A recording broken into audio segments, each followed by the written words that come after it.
Saudações, amigos, saudações a todos os que estão nos ouvindo em qualquer horário, saudações fãs de esporte, ao som de LSU Pre-Game Song. Estamos no ar aí para o 36º episódio do CollegeCast, o único podcast em atividade na língua portuguesa, 100% especializado e focado no futebol americano universitário. Hoje, 1º de março, para dar prosseguimento à nossa série de origens, para falar aí sobre a Louisiana State Tigers, a LSU, time que foi campeão aí em 2019, com um dos maiores times de todos os tempos nos esportes universitários. Nomes aí como Ja'Marr Chase, Justin Jefferson, Clyde Edwards-Helaire, Thaddeus Moss e, claro, capitaneado por Joe Cool Burrow. Mas antes de a gente entrar aí no assunto do episódio de hoje, vamos dar um giro, uma passada pelos acontecimentos do futebol americano no Hoje na História. Quem gosta de beisebol está acompanhando aí as negociações entre a MLB e a Associação de Jogadores, até o próprio comissário Rob Manfred foi até a Flórida para participar disso aí, né? Mas na NFL a gente também tem problema com o comissário uma vez e outra, viu? Alguns anos atrás aí eu lembro que num draft lá na Filadélfia, o Roger Goodell foi vaiado de forma bem efusiva, ele até provocou o pessoal dizendo, né, Philly, come on, Philly. Os caras começaram a vaiar mais alto. E hoje na história volta até 1º de março de 1941, quando o ex-fullback de Notre Dame, Elmer Leighton, foi nomeado como primeiro comissário aí da liga, primeiro comissário da história da NFL. Ele que começou então essa tradição de commissioners. E outra curiosidade aí, só para deixar registrado, em 1993, foi no 1º de março, que uma franquia da NHL era batizada. O Anaheim Mighty Ducks, recém-adquirido aí pela Disney, recebia seu nome em homenagem à clássica trilogia dos Super Patos, uma trilogia que eu particularmente adoro. O pessoal aí que foi adolescente nos anos 90 certamente vai lembrar. Em 1993, então, nasceu o Anaheim Mighty Ducks. Mas agora sim, vamos começar a falar de LSU, vamos começar a falar de futebol americano universitário. Vamos apresentar a mesa antes disso, e aí o Luiz Gustavo também já pode fazer a saudação dele e falar um pouquinho sobre o começo dos primórdios do futebol americano. Muito boa noite, Felipe Michalski, Luiz Gustavo, saudações para vocês. Boa noite, Pinho. Boa noite, Michalski. E boa noite para todas as pessoas que estão ouvindo essa edição do CollegeCast. E sobre o programa de LSU, a gente pode falar que é uma das equipes mais tradicionais do college football também, né? Porque desde os primórdios a equipe já consegue se destacar, né? Desde muito tempo. E no começo da história da equipe, né?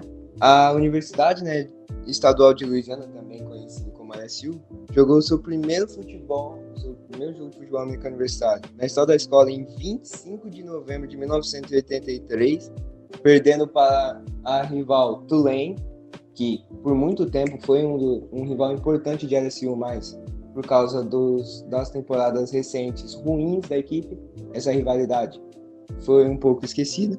E essa também foi a primeira partida entre colégios realizadas no estado da Louisiana. E depois disso, a LSU conseguiu a sua primeira vitória no college football quando eles derrotaram Natchez Athletic Club por 26-0 em 1984. E depois disso, né, nos próximos anos o time foi se estabelecendo, foi conseguindo recrutar alguns bons jogadores, e aí depois alguns jogadores se destacaram, né, e se tornaram algumas das maiores lendas da universidade, como Paul Ditzel, Billy Cannon, foi o primeiro vencedor de Heisman Trophy da Universidade de LSU, e por aí vai. E aí o time foi se reforçando até se tornar a equipe tão tradicional que é hoje no college football. Muito bem. A gente viu ali que o primeiro jogo foi contra Tulane, né? Uma rivalidade, como você falou, hoje em dia está esquecida devido ao desempenho baixo dos Green Wave nos últimos anos, né? Era uma equipe que sempre teve muita força e até a metade do século passado, depois acabou passando por uma descendente bastante grande. Mas a gente viu aí nos programas passados sobre Georgia, sobre Alabama, sobre uma tal de SIAA, né? A conferência, primeira conferência aí da região do sul dos Estados Unidos. LSU conseguiu ser campeão da SIAA por 2 oportunidades aí antes da Primeira Guerra Mundial, em 1896 e também em 1908. Foram os 2 primeiros títulos de conferência aí do programa. em 1896 com um recorde de 6-0, né? E em 1908 com um recorde perfeito de 10 vitórias e nenhuma derrota. Inclusive, existe uma certa polêmica em torno de um possível título nacional aí de 1908. A própria LSU nunca chegou às vias de fato de querer reconhecer isso, mas existiram alguns rankings que colocaram os Tigers na liderança aí ao final da temporada, e então existe sim essa questão de um possível título nacional lá em 1908. Mas aí, depois, as coisas acabaram indo meio devagar para os Tigers, né? Nos anos 30, no entanto, o Felipe Michalski, as coisas começariam a melhorar. Em 32, no seu último ano jogando pela Southern Conference, a SoCon, os Tigers conquistaram seu terceiro título de conferência, né, na história, chegando a ficar 5 partidas seguidas sem sofrer pontos, né, vencendo 5 jogos por shutout. E cada vez eles continuariam melhor, não é mesmo? Muito boa noite, nosso chefe da divisão de college football do Cover Football, também marcando presença aqui hoje. Buenas, sejam todos bem-vindos aqui a esse CollegeCast sobre a LSU, né? A LSU que é um programa bastante tradicional, né? Um programa assim que, em termos gerais, é um programa que tem alguns anos muito bons, às vezes períodos apresentam algumas descendentes, mas enfim, né? Esse período dos anos 30, ele passa a ser um grande período, né, para a história de LSU. LSU que ali teve uns anos 20 um pouco atribulados, né? Não teve grande temporada na Southern Conference. Na última temporada, em 32, o time consegue empatar, né, no título da Southern Conference, com 6 vitórias, um empate e 3 derrotas, né? E então o time ficou ali perto então da conquista, né, ali da conferência. Chegou a 33, o time integrou a SEC, né? Foi um dos fundadores, né, da conferência, né? E o time começou bem, né? Começou ali com o Biff Jones ali vencendo 7 partidas na primeira temporada, não perdeu nenhuma, só que empatou 3, então aí não ajudou muito. Em 34 também, em 35 veio o Bernie Moore, que é um cara que revoluciona, né? Coloca LSU ali no topo do college, né? Em 35 e 36 ele dá esses dois primeiros títulos de SEC para LSU. O time vai para o Sugar Bowl 3 vezes, né? Foi 35, 36 e 37, e perdeu em todas as ocasiões, né? Perdeu em 35, né? Que no dia 1º de janeiro de 36, perdeu para TCU por 3-2, incríveis 3-2. Em 37, referente à temporada de 36, perdeu para Santa Clara por 21-14, e no ano de 38, pegou novamente Santa Clara, perdeu por 6-0. Então, meio complicado, né, no caso. LSU acabou não conseguindo essa capitalização de título. O Bernie Moore ficou até 1947. O programa ali alternou alguns períodos muito bons ali, algumas temporadas que chegou a acumular 8, 9 vitórias, chegando até a participar de bowl. Em 1943, né, bem no meio da Segunda Guerra Mundial, o time joga o Orange Bowl e vence o seu segundo bowl na sua história, né? Primeiro desde 1907. A equipe vence o Orange Bowl de 1943, numa vitória por 19-14 sobre uma futura adversária de SEC, a Texas A&M, no caso, né? Ele fica até 47, né, no caso. O time alterna algumas boas temporadas, né, com outras temporadas fraquinhas, né? E, enfim, né, o time acaba depois um pouco passando por uma entre-safra que só depois nos anos 50 o time volta a demonstrar ali, a voltar ao topo. Um detalhe que chamou a atenção aí nesses anos 30, que foram bem conturbados, foi uma vitória acachapante sobre a rival Louisiana Lafayette atualmente, né? Na época era Southwest Louisiana, se não me engano, Southeast Louisiana. Hoje é a Louisiana Lafayette, Louisiana Raging Cajuns, como preferirem. Uma vitória por 93-0. Um placar hoje que, pelo amor de Deus, né? A gente não consegue nem imaginar. Hoje já é incomum, imagina na época. Que é uma época claro, que tem menos pontos ainda, né? Um placar totalmente dominante. Não deu nem chance. A gente comentou no programa sobre a Alabama na semana passada que a maior vitória do Iron Bowl é 55-0. A gente já ficou impressionado, né? Poxa, 55-0. Você imagina 93. 93-0, realmente. Faltou um touchdown ali pra bater a marca dos 100, né? E aí é incrível que eles fazem 93-0 no Louisiana, só que aí joga o Ice Bowl, que não é aquele Ice Bowl vencido pelo Green Bay Packers no Lambeau Field de 1967 sobre o Dallas Cowboys, 66-67 sobre o Dallas Cowboys, mas é o Ice Bowl do college em 46, que ficou 0-0 contra Arkansas, um jogo jogado debaixo de muita neve, por isso do nome, né, o bowl de gelo, com placar zerado, como eu já expliquei algumas vezes em alguns programas do College Cast. A prorrogação no college football é algo bem novo, é algo relativamente bem recente, assim, questão de uns 30 anos pra cá. Então naquela época terminava empatado mesmo, não tinha prorrogação, não tinha nada. E esse Ice Bowl ficou com um incrível placar de 0-0. Mas aí, vamos avançar um pouquinho no tempo, Michalski. Nos anos 50, foi contratado um cara que fez uma revolução lá nos Tigers, né? Levando o time ao primeiro título nacional. Conta pra gente. Então, como eu falei, né? A partir ali da saída do Bernie Moore, LSU enfrenta alguns anos um pouco atribulados. Até o time em 49 consegue, com o Gaynell Tinsley, que sucede o Bernie Moore, o time até consegue chegar a um Sugar Bowl, mas aí já não mostra tanta competitividade. O time perde 3 partidas. E ali, tipo, fica num marasmo. Até que, em 55, o Paul Ditzel assume o programa de LSU e, pela primeira vez, o LSU conquista um título nacional. Em 58, o time vence todas as partidas, né? A segunda temporada invicta da história de LSU. Segunda de 3, né? Porque a outra foi em 2019. E a gente fala isso mais tarde. E é interessante que é basicamente uma a cada 50 anos, né? Porque foi 1908, 1958 e 2019. Só faltou ser 2018. Só faltou ser 2018, pois é. E esse time de LSU ele é um time muito histórico, né? O time do primeiro título nacional.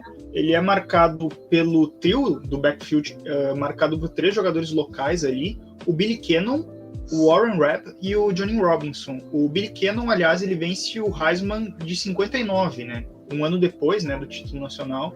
Ele conquista então o Heisman e tem um jogo muito histórico, né, nessa conquista de título, que é o jogo contra o Ole Miss. Ele é jogado na noite do Halloween, de 31 de outubro de 1958, no Tiger Stadium, diante de 68 mil torcedores, e tem um touchdown terrestre que ela anota que vira histórico, vira lenda, e até num vídeo, né, institucional, né, não digamos institucional, digamos promocional, né, do It's Saturday Night in Death Valley, né, é sábado à noite no Vale da Morte, né, o forte fator local, né, ali de Baton Rouge, e o Billy Cannon, ele é lembrado, né, na noite do Halloween, nos braços de Billy Cannon, né, que anota então esse touchdown. E é uma temporada com bastante coisa assim que acontece, né.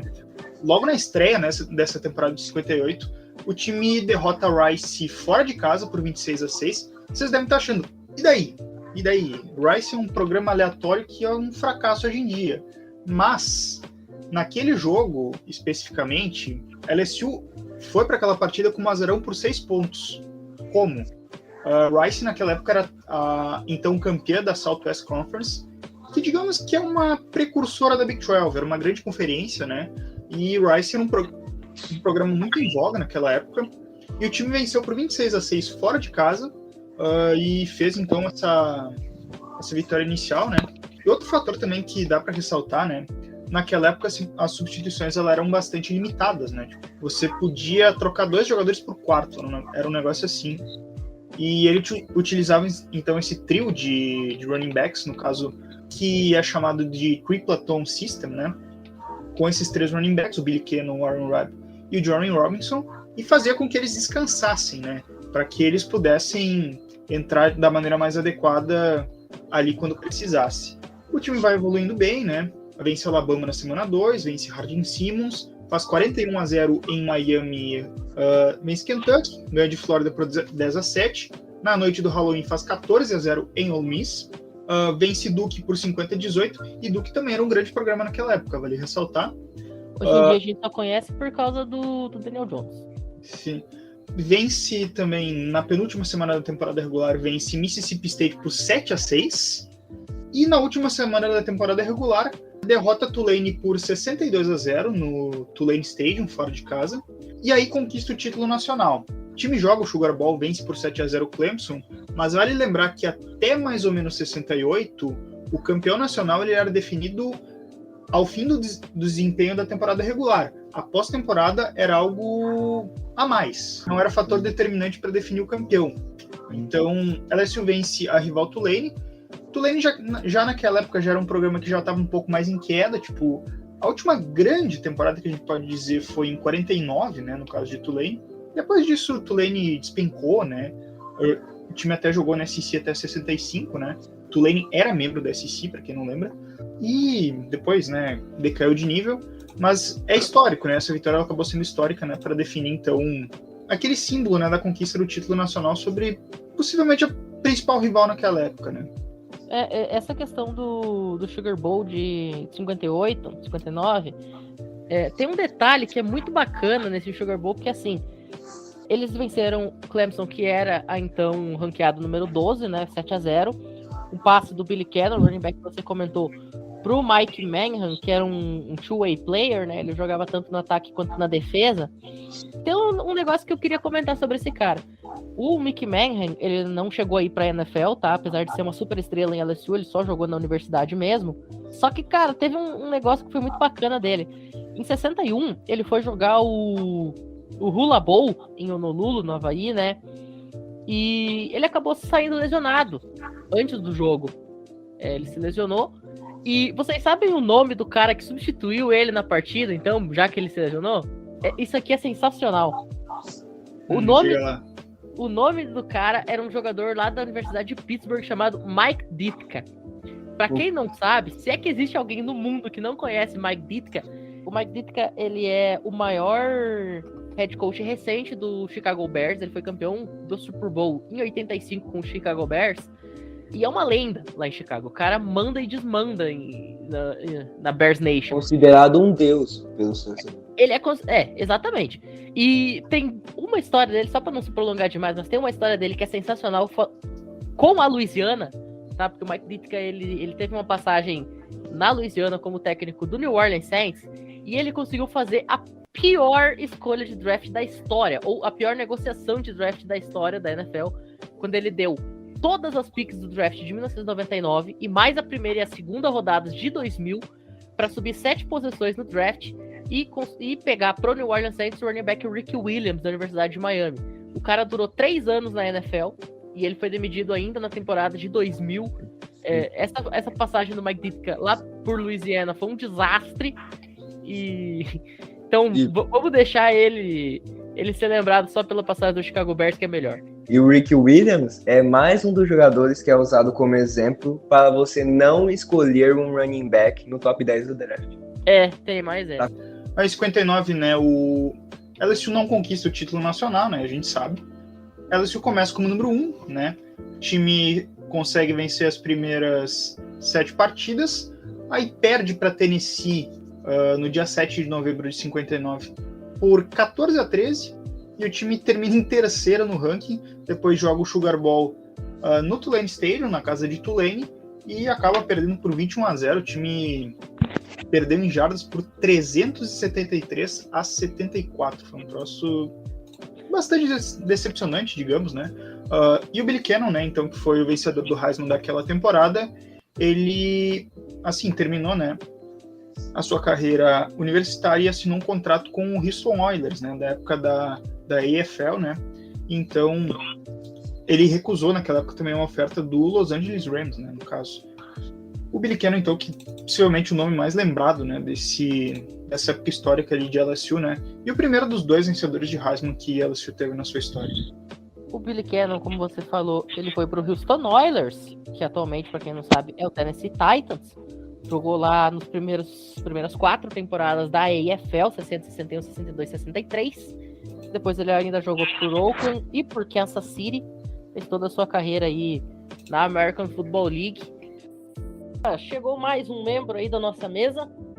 Não estava aí no momento das apresentações, mas Rafa Menoncin, prazer ter você aqui mais uma vez com a gente. Muito boa noite. Saudações para os ouvintes.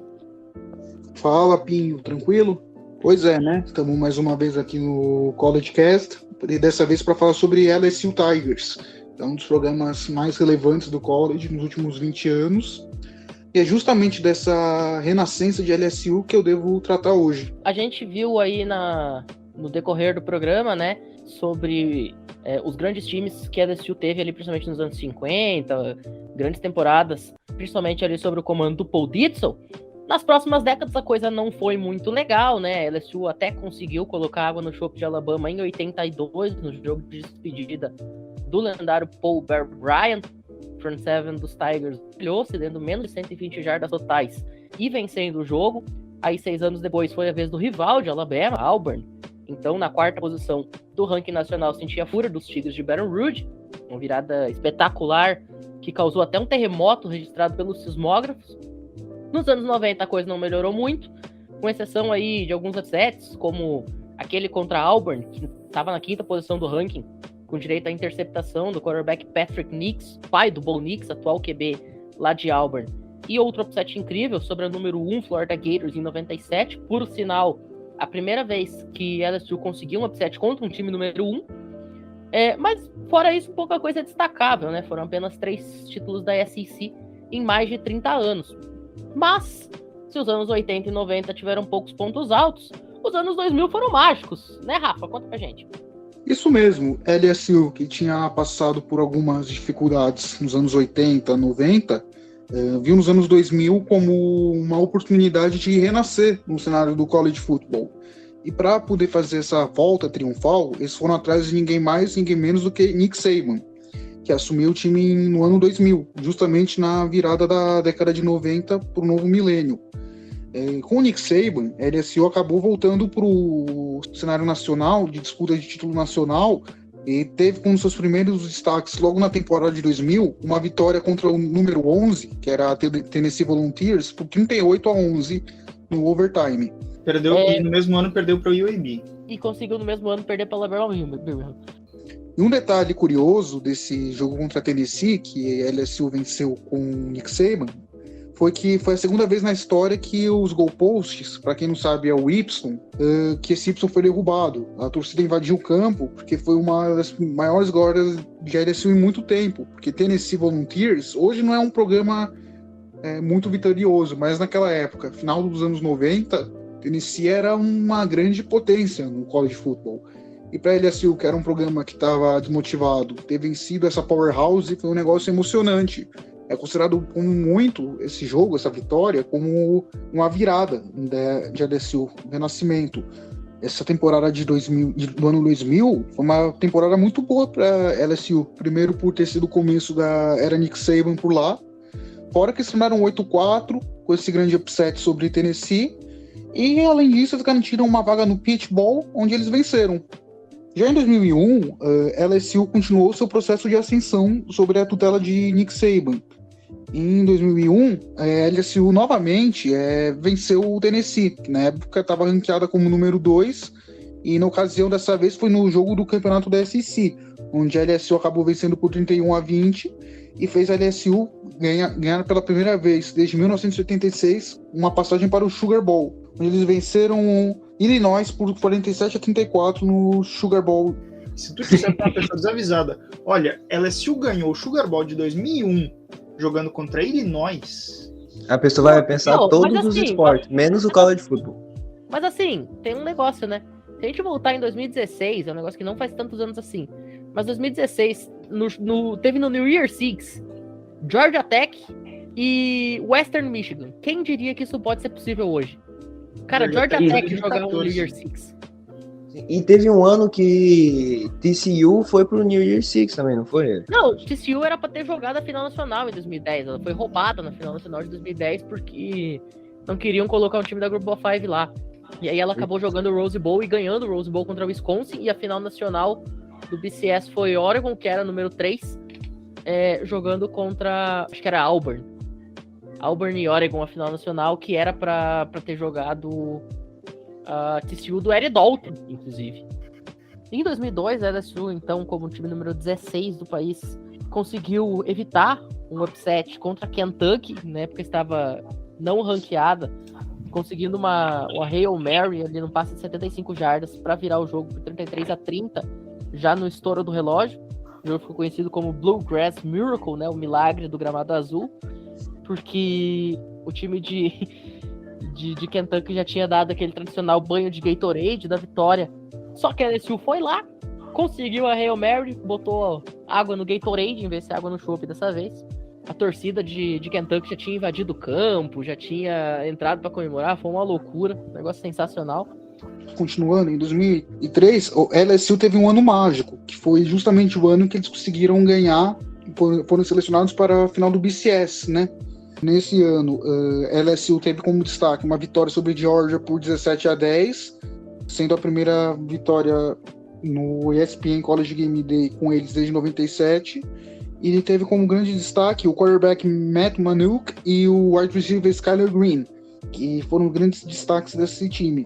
Esse jogo contra a Georgia também foi um marco também no Tiger Stadium, porque mesmo com Georgia na frente, a torcida de LSU continuou berrando o clássico LSU, que é o chant dele, o canto que eles fazem na torcida.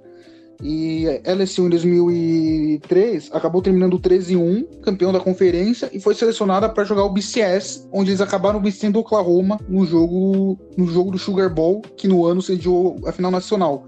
Porém, tem um adendo nessa vitória de LSU, que na época, o pessoal que é mais novo no college football não entende, na época o sistema de seleção da final nacional era um negocinho chamado BCS, que era basicamente um negócio baseado num software de computador que selecionava os 2 melhores times de acordo com as matrizes e os códigos deles, que no caso é a Coley Matrix, e selecionava eles dois para jogar uma final.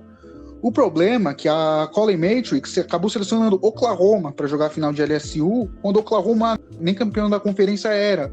Ou seja, LSU acabou vencendo um time que nem campeão da Big 12 era, acabou se sagrando nacional, mas não é um título incontestável. Ao mesmo tempo, a USC Trojans, que estava no auge, com Red Bush, Matt Leinart, acabou sendo considerada número 1 pelo título da AP. Acabou esse título de 2003 de LSU acabou sendo dividido com os Trojans. Até na época, rolou alguns rumores de fazer uma final nacional de fato com o time número 1 da AP, que foi esnobado pelo software do BCS, contra a LSU, mas as conversas não foram à frente. Esse episódio do software ter colocado Oklahoma na decisão, considerado uma das primeiras pausas de cal no BCS, porque o sistema claramente apresentava falhas ao ignorar um time que estava numa sequência incrível, invicta, que era no caso o USC, e dar favor para Oklahoma, que nem campeão de conferência era. E chama atenção que, então, pelo menos 3 dos títulos nacionais de LSU foram ganhos em New Orleans, né? O de 58 jogando no Tulane Stadium, e depois o de 2003. E o de 2019 já no Louisiana Superdome. O título de 2007 também foi ganho no Superdome. Olha que coisa sensacional. Que momento. Os 4 títulos nacionais aproveitando o mando de casa. Aproveitando o mando de casa. Não, isso aí é o que eu chamo de fator casa. Após essa temporada de 2003, o Nick Saban continuou em LSU em 2004, onde ele teve um recorde de 9-3, que apesar de não ter sido uma excelente temporada, tudo ainda garantiu para eles uma vaguinha no Captain One Bowl, que era um bowl secundário, não era o principal bowl, mas era um bowl ok. E nesse ano de 2004 também, apesar de não ter sido o mesmo de 2003, não ter ido para um bowl grande, acabou marcando a despedida do Nick Saban, de LSU, que acabou recebendo um convite para ir treinar o fabuloso Miami Dolphins. E com isso, a LSU precisou ir atrás de um novo head coach. E o novo head coach foi o Les Miles. E aí, já na primeira temporada dele, o jogo de abertura, né, foi contra a Arizona State. Esse jogo era para ter sido em casa, mas teve que ser jogado no Sun Devil Stadium, lá em Phoenix, por causa do furacão Katrina, né? Inclusive, o estádio lá, o Tiger Stadium em Baton Rouge, acabou sendo dividido também com o New Orleans Saints durante a temporada, né? O New Orleans Saints jogou um pouco da temporada em Baton Rouge e um pouco em San Antonio por conta do Katrina. Mas uma curiosidade legal que tem, para quem sabe, eu sou um fã de desenhos de campo, endzones, que uma das endzones estava pintada com o endereço de um site que era justamente para arrecadar fundos para auxiliar a vítima do furacão Katrina. E na outra endzone estava escrita Together We Stand, onde estava o logo de Arizona e da Louisiana. Apesar disso, LSU acabou fazendo uma temporada ok, apesar de todas as dificuldades que teve. Terminou 11-2 no geral, 7-1 na SEC, e acabou garantindo uma viagem e uma vitória no Peach Bowl, que é um bowl de ano novo importante, um upgrade quando considerado ao Capital One Bowl de 2004, que era um bowl considerado de segunda prateleira. Em 2006, no segundo ano de Les Miles, LSU se manteve como uma grande faculdade, como um grande programa, e viu a ascensão da maior lenda do esporte universitário, que no caso é Jamarcus Russell. Jamarcus Russell, para quem não sabe, foi o quarterback de LSU, que acabou se tornando um dos maiores busts da história da NFL. Nosso querido Jamarcão, que fez a maior cena no Oakland Raiders, mas isso é história para outro episódio. Mas apesar de todos esses episódios, no college o Jamarcus Russell até que era um quarterback decente. Ele conseguia fazer bons jogos, bons passes, e a LSU naquele ano de 2006 acabou terminando 11-2 novamente, assim como no primeiro ano do Les Miles, também foi 11-2, e acabou garantindo uma vitória, uma passagem para o Sugar Bowl. Porém, no ano seguinte, LSU acabaria vindo a ser campeã nacional de novo. LSU, já com entrosamento melhor sobre o comando do Les Miles, acabou tendo uma temporada de 12-2. E como destaque nessa temporada, teve o jogo no Tiger Stadium contra o Florida Gators, que na época era o número 9. Esse jogo tem um episódio muito curioso, que os estudantes de LSU acabaram meio que fazendo um trote com o Tim Tebow, que era o quarterback de Flórida, outra lenda do college football, que eles começaram a meio que fazer um flood na caixa de SMS do Tim Tebow antes do jogo. Nesse jogo, a curiosidade é que o Florida Gators começou o último quarto com uma liderança de 24-14, porém os Tigers de LSU tiveram a capacidade e a resiliência de virar o jogo e transformar num 28-4. Com 1 minuto e 6 no relógio, o grande lance desse jogo foi um touchdown do Jacob Easter através de um passe de Jamarcus Russell, que acabou levando a LSU numa primeira vitória no jogo de prime time na CBS desde 1981.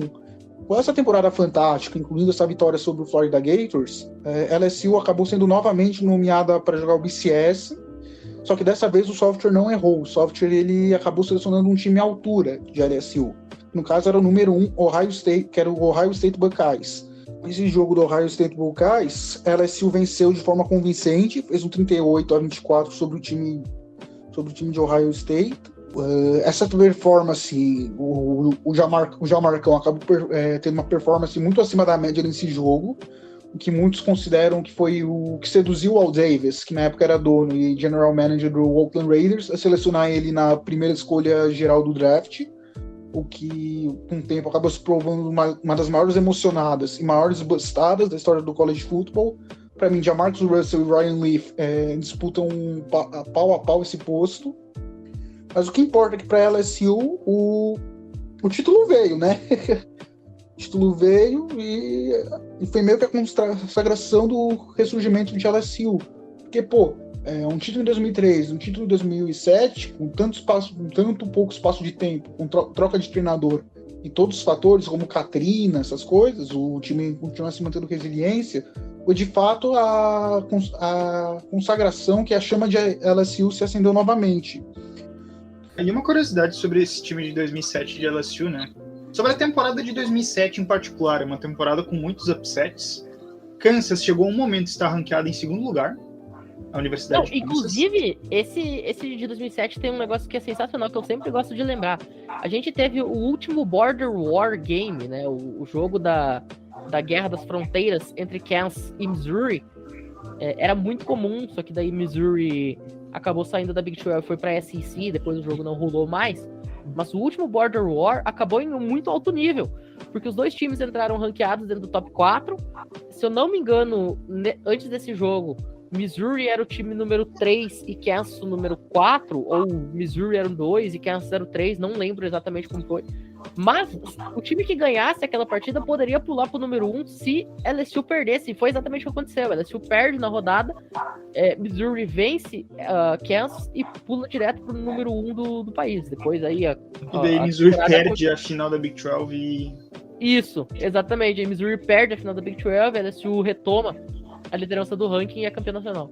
A grande curiosidade dessa temporada, só para citar, é que foi a primeira, acho que é a única temporada na história que um time com 2 derrotas se tornou campeão nacional. Tipo, LSU perdeu no dia 13 de outubro para Kentucky, tomou upset, dessa vez eles realmente tomaram upset, perderam para Kentucky por 43-37, num jogo que teve 3 prorrogações, e na última semana da temporada regular o time perdeu para Arkansas em casa, também com 3 prorrogações, perdeu por 50-48, numa atuação de luxo até do Darren McFadden, que quem é um pouquinho mais antigo sabe quem é ele, né? É um grande running back, jogou no Oakland Raiders, Oakland Raiders, ó.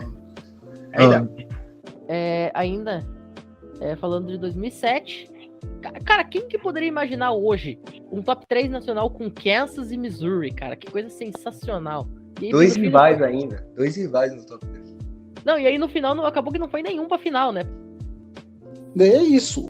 Sob o comando do Les Miles, a LSU continuou sendo um time bem dominante nos outros anos. Apesar de não ter chegado no BCS no período entre 2008 e 2010, o time acumulou mais 3 campanhas positivas, sendo um 8-5 em 2008, 9-4 em 2009 e 11-2 em 2010, notável. E dessa vez se classificando para o Cotton Bowl, que é um bowl de New Year's Six, onde eles acabaram vencendo novamente. E aí chegamos na temporada de 2011, que foi onde a LSU acabou sendo selecionada novamente para disputar a final do BCS. Nessa temporada de 2011, a LSU acabou tendo um confronto que acabou sendo a antecipação da final, que foi LSU Tigers contra a Alabama Crimson Tide. Esse jogo que ganhou o apelido de The Game of the Century, que é, traduzindo para português, o jogo do século, onde ambos os times estavam invictos e os dois estavam vindos da bye week. Ou seja, o hype que estava se formando para esse jogo era incrível, porque era o número 1 contra o número 2 do ranking nacional da AP, os dois invictos e os dois vindos da bye week. Ou seja, era uma atmosfera incrível. Mas apesar de todo esse hype, o jogo, que era cotado para ser um dos melhores da história, acabou sendo um duelo de muitos field goals e um duelo de defesas, o que acabou decepcionando. Para ter noção, o jogo terminou com 6-6 e o jogo acabou sendo resolvido no overtime, que é a prorrogação. Na prorrogação, a Alabama perdeu um field goal de 52 jardas e na próxima posse, a LSU acabou vencendo com um field goal. Ou seja, esse jogo, que tinha atmosfera para ser o jogo do ano, acabou sendo um duelo de defesas e os únicos pontos foram anotados por field goal. Ou seja, em teoria foi uma grande frustração. Mas isso acabou sendo uma prévia do BCS, né? Que o software do BCS novamente cometeu um ato que gerou muito criticismo, que foi ter colocado 2 times da mesma conferência para jogar a final nacional. Ou seja, já era a segunda mancada que o software do BCS dava, e novamente com a LSU. Não que a faculdade seja culpada, mas sim a partir daí que o comitê, a NCAA, começaram a perceber que o sistema do BCS, 100% computadorizado e dando só 2 times, não estava funcionando muito bem. E nesse jogo, a LSU acabou enfrentando a Alabama Crimson Tide novamente no BCS, Campeonato Nacional, que adivinha onde foi? Adivinha onde foi, Pinho? O BCS de 2012, o estádio? Em New Orleans. Foi em New Orleans, justamente novamente. A LSU estava jogando no Superdome, na final nacional, mas porém dessa vez a defesa de Alabama brilhou mais ainda do que já tinha brilhado no primeiro jogo e acabou garantindo um shootout para a Crimson Tide. A LSU Tigers, que tinha terminado 13-0, acabou perdendo para a Alabama Crimson Tide. Ou seja, a Alabama se vingou daquele jogo decepcionante. A Alabama venceu por 21-0, e isso meio que marcou o fim da era Les Miles em LSU. Les Miles ainda permaneceu por mais algumas temporadas, mas o time meio que perdeu o brilho que tinha. O time nunca mais chegou a se classificar para um bowl de New Year's Six. O time acabou tendo que se contentar com bowls secundários, como Outback Bowl, Music City Bowl, etc. E apesar de fazer recordes bons, como o 10-13 em 2012 e novamente 10-3 em 2013, o time acabou não tendo a mesma relevância e o mesmo brilho em 2016. Após uma temporada 9-3, LSU se viu a necessidade de seguir em frente. Em 2016, eles foram atrás de Ed Orgeron para tocar as rédeas do programa. Exatamente. E aí chega um momento que todos estavam esperando. O de falar sobre o super time recente de LSU. E time, como eu falei lá na introdução do programa, com Ja'Marr Chase, com Joe Burrow, com Clyde Edwards-Helaire, com Justin Jefferson, com Thaddeus Moss e companhia limitada. Para isso, eu quero chamar um convidado especialíssimo, Giba Vitoriano, diretamente dos Estados Unidos, torcedor fanático dos Tigers. Conta pra gente como é que foi essa trajetória do Ed Orgeron no comando do time e o Esquadrão Mágico de 2019. Obrigado, Pinho. Obrigado, pessoal do CollegeCast, que convidou, né, para falar desse super time de LSU. Estou aqui com a minha jersey de LSU, porque é impossível falar desse time maravilhoso e não se emocionar, né? Porque, assim, LSU, como o pessoal já falou aí durante o programa, deu muita dor de cabeça, mas desde 2003 vem se reestruturando e a cada dia mais você vê vários jogadores, né, de LSU se destacando, principalmente no setor defensivo, né? Então isso daí é bem legal. Agora, o que aconteceu diferente em 2019 é que LSU é conhecido por ter grandes recebedores e muitos defensores, mas em 2019 aconteceu algo espetacular. O nosso setor ofensivo, ele encaixou de uma maneira tão mágica que acabou superando todas as expectativas. É óbvio que nós gostaríamos de ser campeão e principalmente bater em Alabama, né, que bater no freguês sempre é bom, mas a gente não esperava que ia terminar invicto a temporada, né? Então isso daí que foi o grande destaque. É óbvio, a gente começa a temporada contra Georgia Southern com 55-3, mas era humilde Georgia Southern, né? Então não tinha muita noção, né, do que podia acontecer. O Edward Hiller correndo só 45 jardas, Justin Jefferson como destaque com 87 jardas. Então você viu a defesa pontuar bastante nesse jogo. Só que aí a gente já pegou um segundo jogo bem mais difícil contra Texas Longhorns e que trouxe muita emoção, né? Foi com 45-38, com o Joe Burrow fazendo mais de 400 jardas, né, com a LSU. Ele que chegou no final da temporada anterior, né? Ele veio transferido e deu uma esperança pra gente que a gente não tinha muito tempo. E eu sou o Burrowzete desde sempre, acompanhei agora, desde que ele foi para a NFL, eu sou torcedor do Arizona Cardinals na NFL, então eu sou sofredor do Arizona, mas eu simpatizo muito com os Bengals só pelo fato de ter a minha dupla de ouro ali, né, o Ja'Marr Chase e o Joe Burrow. A LSU depois pegou alguns jogos também não tão difíceis, né? Pega o Northwest State, mete 65-14. É muito difícil de você comentar algo sobre o jogo. E depois vem Vanderbilt. Vanderbilt a gente sabe que é um dos programas mais humildes ali de SEC. E aí foi ladeira acima, né? Quando a gente pensou que poderia começar a enfrentar mais dificuldade. O que eu quero destacar nesse time, Pinho, é que o Edward Hiller, ele foi o líder em jardas em todas as partidas. Mesmo a gente tendo algumas boas opções de banco, ele sempre foi lá e fez o dele. Por acaso, nessa temporada, ele não chegou a ter nenhum jogo para mais de 200 jardas, coisa que a gente estava habituado a ver o Darius Guice fazer e o Leonard Fournette fazer um pouquinho antes, mas ele estava sempre lá e representou. Tanto é que ele foi draftado pelos Chiefs, apesar de uma lesão ou outra que ele teve, ele está cumprindo bem o seu papel. E aí, o que eu destaco nos receivers é a alternância que havia entre o Justin Jefferson e o Ja'Marr Chase. O Chase, ele chegou a fazer um jogo para 229 jardas contra Vanderbilt, né? E não é pouco, né? Recebeu mais das metades das jardas passadas pelo Joe Burrow. Bom, para mim, um dos melhores jogos foi contra a Florida Gators. Assim, eu sou apaixonado em Tim Tebow, mas eu odeio Florida Gators. É um time assim da conferência ali que me engasga e que todo ano eu falo, não, se tem dois jogos que a gente tem que ganhar, Alabama e Florida Gators, né? A gente tem que mostrar quem que é o dono da divisão ali. A gente foi bem, o Burrow, óbvio, bem como sempre, Ja'Marr Chase se destacando nos jogos. Depois vem Mississippi State, que sempre fazem bons jogos com a gente.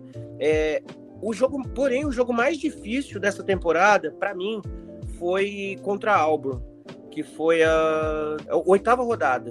Foi um 23-20, suado, que eu, sinceramente, eu olhava que a Auburn não estava muito bem, e eu falei, a LSU vai pegar a Auburn e vai passar o trator, né? Eu até brinco com um amigo meu, com o Mário, que eu falo assim, ele também é torcedor dos Cardinals, e ele torce pra Auburn. Eu falava pra ele, a gente vai mostrar pra você quem que é o tigre de verdade, né? Porque pra quem tá começando a acompanhar o college agora, é Auburn Tigers e LSU Tigers. Então eu falava, vou mostrar pra você quem que é o tigre de verdade. E esse jogo foi apertadíssimo, a gente ganhou por um field goal de vantagem, mesmo o Burrow passando para mais de 320 jardas, o Hillard correu para mais de 130, o Chase recebeu bem, foi um jogo em que as defesas acabaram imperando ali, e a gente conseguiu ganhar no finzinho com um field goal. E aí veio o Alabama. Esse jogo de Alabama, da 9ª rodada, ele foi um jogo assim, extremamente emocionante, de alternância de liderança, e a gente acabou ganhando de 46-41. Depois disso, a gente pegou Ole Miss, Arkansas, Texas A&M. Eu achava que ia ser um jogo bem complicado, porque eles sempre fazem um jogo difícil para cima da gente. A gente ganhou de 57, e aí veio Georgia. Quando a gente bateu o Georgia, que já era o número 4, se eu não me engano era o número 3 e caiu para 4, por 37-10, eu falei, olha, é aquela famosa frase que a gente fala assim, quando a gente quer secar um rival, a gente fala assim, nossa, nem Deus tira o título de fulano. Aí eu falei, olha, nem Deus tira o título de LSU desse jeito, né, porque tá difícil. E a gente pegou a Oklahoma, a gente doutrinou a Oklahoma no dia 28 de dezembro, com 63-28, espetacular, Burrow lançando... O Joe Burrow passou para 7 touchdowns no primeiro tempo, naquele jogo. No primeiro tempo, 493 jardas. Eu falei, meu Deus, o que é isso? Não, eu lembro de estar assistindo o jogo, eu pensei, o que tá acontecendo? Porque assim, ok, a gente sabia que a LSU era o melhor time do país, mas cara, você passar 7 touchdowns no primeiro tempo de uma semifinal nacional é um troço que não existe. Assim, não, exatamente. A gente assistia o jogo e pensava, gente, o que é isso? O que tá acontecendo? É isso mesmo. E vale lembrar que ele ainda correu para touchdown. Então, assim, sim. O Joe Burrow, o que ele surpreendeu todo mundo quando ele chegou pra gente? Todo mundo falou, ele tá buscando espaço dele e tal, e ele teve pouco tempo, ele teve menos de 2 anos conosco, né? E ele conseguiu mostrar que ele tinha um potencial para ser first pick, né? Era o que ele queria. E o que acontece? Ele corria muito bem com as pernas, né? E passar, isso daí ele bateu o recorde, não só de LSU, como bateu o recorde de jogo de playoff, né, do college. E vale lembrar que o college ele não começou agora, ele tem mais de 100 anos de história. Então, assim, tem mais de 150, o primeiro jogo do college foi em 1869. Pois é, e aí, quando ele passou assim para certa downs, ele assombrou todo mundo, que eu falava, gente, olha o Joe Burrow. Eu falava pro meu amigo Humberto. Aí ele, calma, você tá emocionado. Eu falava, não tô emocionado, Zé, segura, você vai ver. E isso daí foi assim, surreal. O Justin Jefferson, nesse jogo, ele recebeu 227 jardas. E o que chamava muita atenção no Burrow é que ele nunca, apesar de você ver sempre o Jefferson e o Chase como líderes em jardas, ele não passava só para eles. Ele passava para todo mundo. O Tadeusz Moss recebeu o touchdown. Então, assim, ele abria o leque de uma maneira em que todo mundo tinha uma oportunidade com ele bastava estar livre. E ele colocava a bola lá com muita tranquilidade. E aí, tinha uma hype muito grande em cima do National Championship, porque era o jogo entre os 2 melhores quarterbacks da classe, né? Que era o Sunshine e o Joe Burrow, né? Tinha aquela expectativa, o Sunshine já vai sair pro draft, não vai. Não, o Sunshine tá dominando. Não, mas o Burrow, ele tá vindo forte. E aí, o primeiro tempo do jogo, até que foi um pouco mais equilibrado. Só que o segundo tempo, LSU mostrou por que estava ali, por que era o melhor time do país no momento. Burrow passou para 463 jardas, Chase fez 221 jardas, e LSU dominou com 42-25. Esse jogo foi muito especial, assim, foi um dos melhores jogos que eu já vi meu time jogar. E a partir daí ficou aquela incerteza, né? Quem que sai, quem que vai pro draft, quem não vai. E aí, todo mundo já sabe o que aconteceu depois. Burrow saiu pro draft, foi para Cincinnati, infelizmente sofreu lesão, ficou fora e teve um comeback esse ano surreal.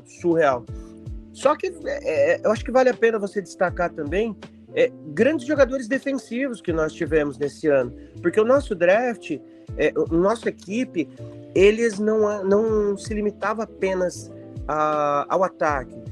Devin White, Grant Delpit, tinha tanto jogador bom nesse time que é difícil você eleger só o Burrow. A gente fala muito do Burrow porque é ataque, né? Mas tinha muito jogador bom que saiu para time grande e que vem fazendo sucesso nesses anos de NFL e dando bastante orgulho. Inclusive agora no Super Bowl a gente tinha 5 jogadores que já jogaram em LSU, né? Tanto pelos Rams, tinham 2, e pelos Bengals haviam 3, né, jogadores. Poderiam ter mais, porque o Tadeusz Moss chegou a integrar o elenco dos Bengals, mas foi cortado e tudo.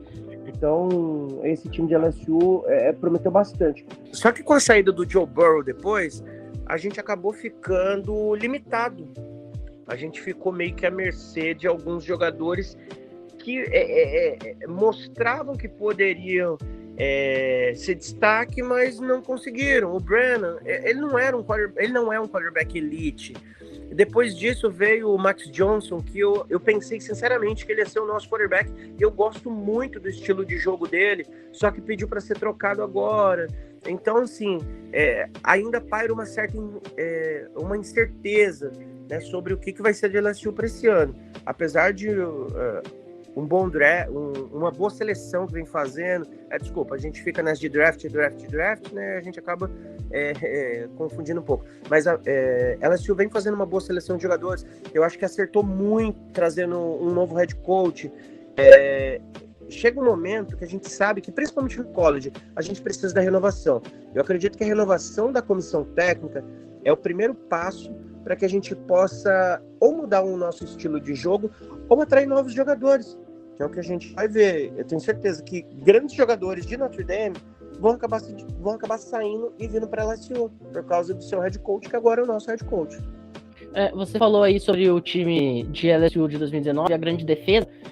Só pra gente ter uma base, eu tô com a escalação titular aqui de LSU naquela final nacional. A LSU foi pra campo com o Joe Burrow como quarterback, né, o Clyde Edwards-Helaire como titular do backfield, os recebedores Justin Jefferson e Jamar Chase, e o Terrace Marshall Jr., o Tadeusz Moss como tight end.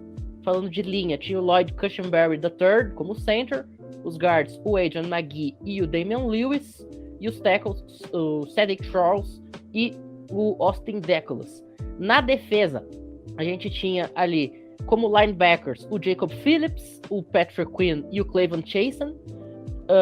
Como defensive ends, o Glenn Logan e também o Damon Clark. O Rashard Lawrence ainda fechava aí o time de defensive ends. O nose tackle era o Tyler Shelvin. E lá na secundária a gente tinha o Christian Fulton, o Derek Stingley Jr., o Jacob Stevens e o Grant Delpit. Desse time, a gente teve 8 jogadores de defesa e mais 8 jogadores de ataque dos 11 titulares de cada lado sendo draftados, além aí de times especiais. Então, assim, cara, de 22 titulares, se você ter 16 caras sendo draftados para a NFL, e ainda o Derek Stingley Jr. vai pro draft esse ano e vai ser fatalmente um cara draftado, a gente vai para 17 de 22. E detalhe, esses 16 que foram draftados no mesmo ano, salvo engano, eles bateram um recorde de draft junto com, acho que, um time de Alabama que teve essa mesma quantia. Não me recordo se é Alabama. Mas bateu um recorde, porque esse time ele era muito bom. Era muito bom. Era aquele famoso time que quando a gente sabe que no futebol americano a gente não basta ter um time titular, a gente precisa de um elenco. E quando a gente via, o jogador caiu ali, tá tudo bem, vai entrar outro que vai manter o mesmo nível, que vai manter a mesma pegada. E a gente sabia que se o nível da defesa caísse um pouquinho, o ataque conseguia dar aquela puxada e diferenciava o jogo. Porque, que nem você falou, o Helaire, ele era o titular. Ainda assim, a gente tinha o Emery Jr. e o Davis Price no time, correndo junto. Então, assim, era um time animal. O Fournette, ele, infelizmente, é o Leonard Fournette, que é o irmão do Leonard Fournette. Ele correu pouco, ele teve poucas oportunidades. Mas eu imagino que se ele tivesse tido mais oportunidades, ele ia correr tão bem quanto o irmão dele. Só que ele teve o mesmo problema de lesão que o irmão. Então, isso complicava muito. A gente falava aí sobre a mudança de head coach, né? Só para dar os números então do Ed Orgeron nessa passagem dele por LSU, além do título nacional com um recorde perfeito de 15-0 em 2019, ele ainda ficou 9-4 em 2017, jogou o Citrus Bowl e acabou sendo derrotado no Citrus Bowl. Depois, em 2018, ficou 10-3, venceu o Fiesta Bowl. Em 2020, temporada aí por conta do Covid, ficou apenas com 5-5, né? Temporada reduzida da SEC. E aí, em 2021, na última temporada do Ed Orgeron, um 6-7 melancólico e a saída dele do comando técnico da equipe. Fala, Rafa, para fechar? Só um adendo. Você sabe quem foi o assistente sênior, assistente para consultor sênior do Ed Orgeron em LSU? Boa pergunta, não sei. John Robinson. Você sabe quem foi John Robinson ou não? Já ouvi falar por aí. John Robinson foi um dos técnicos mais vencedores da história do college football. Ele tá com 86 anos e o cara foi campeão nacional em 2019. Fora esse título de 2019, o cara acumula vitória em 72 e 74 como assistente, mais 2019 agora como assistente, mais uma vitória em 1978 como head coach, 5 títulos da Conferência Pac-10 e 4 títulos do Rose Bowl. Ou seja, o cara com 86 anos não parou de atuar no college football e ainda foi campeão. Ganha e ganha e ganha. Por falar em ganhar, LSU ganha e ganha mais um pouquinho. Não é só no futebol americano que esse time é vencedor, não. O beisebol também é uma powerhouse da universidade. Tem 6 títulos nacionais em 91, 93, 96, 97, 2000 e 2009. Além de conquistas aí no golfe, no atletismo, no boxe. É uma faculdade de muita tradição, não só no cenário do futebol americano, mas também em outros esportes. Aí a Louisiana State Tigers. Mas aí, infelizmente, nosso tempo se acaba. Para encerrar o programa, fiquem agora com Fight for All LSU, mais uma das fight songs aí dessa faculdade de tanta tradição no cenário esportivo. Quero agradecer aqui o Giba pela participação, por ter aceito o nosso convite. Agradecer também ao Rafa, ao Michalski e ao Luiz Gustavo, que participaram da gravação. E, é claro, para todos os nossos ouvintes, nosso muito obrigado, valeu e até a próxima.